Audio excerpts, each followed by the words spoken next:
the United States and its summons to the world. An unsolicited, uncalled for, yet an unending saga. This time, the world's oldest democracy has set its eyes on the world's largest one, lecturing over the issues completely internal to India.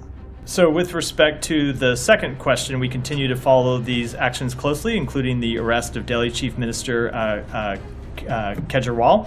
We are also aware of the Congress Party's allegations that tax authorities have frozen some of their bank accounts in a manner that will make it challenging to effectively campaign in the upcoming elections, and we encourage fair, transparent, and timely legal processes for each of these issues.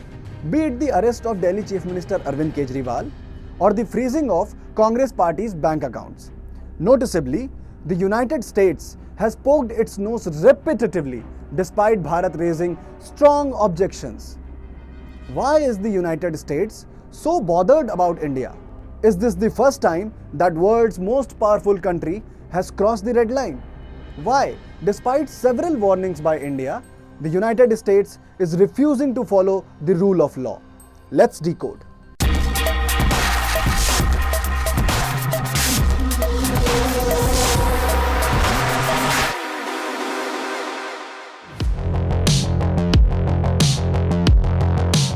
It all started with the ED arresting Delhi Chief Minister Arvind Kejriwal,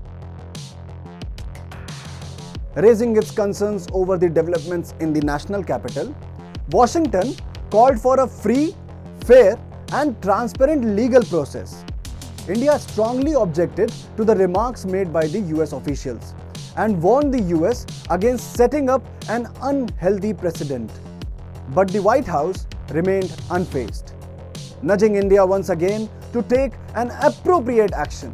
कुछ देश हैं जिनकी मैं कहूँगा पुरानी आदत है कि दुनिया पे माने अलग देशों पे टिप्पणी करना, दुनिया को ज्ञान देना, पर उनको भी समझना चाहिए कि ये इसका अब समय बीत चुका है। दुनिया में एक मर्यादा होती कि जैसे हम सब लोग एक ही इलाके में रहते हैं, घर में जो होती है वो उनके घर का मामला है।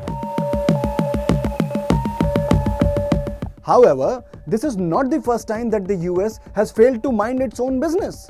Earlier in March, when the Citizenship Amendment Act, which was passed in 2019, came into being, the US said that it was monitoring how this act will be implemented. We are concerned about the notification of the Citizenship Amendment Act on March 11. We are closely monitoring this act, how this act will be implemented. Respect for religious freedom and equal treatment under the law for all communities are fundamental democratic principles. Daphne, and then we'll... Why does a country need to monitor the implementation of an act democratically passed by the parliament of another country? And that is not it. The entitlement is such that in 2023, the US dared to offer some sort of assistance to India in dealing with the Manipur crisis. In 2021, it called upon India to resolve the crisis of farmers' protest through dialogue. And without taking India's sovereignty into consideration, a US delegation even visited the Pak-occupied Kashmir. And the list goes on and on. Who has forgotten the motor mouth Ilhan Omar, a US lawmaker who continues to spew venom against India over several issues including Kashmir? Like Canada, the US too has been a safe haven for the Khalistanis, with the likes of Pannu, a prominent figure of the separatist movement, finding shelter in the country. The country, which is busy preaching others, is plagued with innumerous problems itself. The United States has been frequently making headlines due to the racist attacks in recent years. George Floyd, whose tragic killing by a police officer of the so-called civilized society, became the face of Black Lives Matter movement. His last words, "I can't breathe," became a war cry for the angry protesters. And as we enter the US election season, several reports have emerged accusing the Biden government of running a secret migration scheme.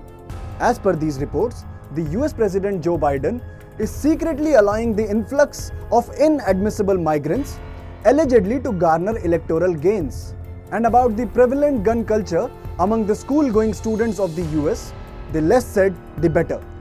And so, ironically enough, A country that boasts of being the world's first superpower and custodian of democratic values fails to smoothly transfer power from one party to another, cannot provide safety to its citizens, cannot curb racism, is lecturing us on menial issues. Let's accept this fact. The past few decades have witnessed the strengthening of Indo-US ties. But the relationship is a transactional one. The United States desperately needs India to counter rising Chinese hegemony. Moreover, US's continuous meddling is also likely to push India further towards its first friend and a reliable partner, Russia. Global tie-ups like Quad will also face impediments if the Indo-US ties nosedive. So the United States must realize that it holds no authority to morally lecture India or any other country. Therefore, it must learn to follow the alliance dharma.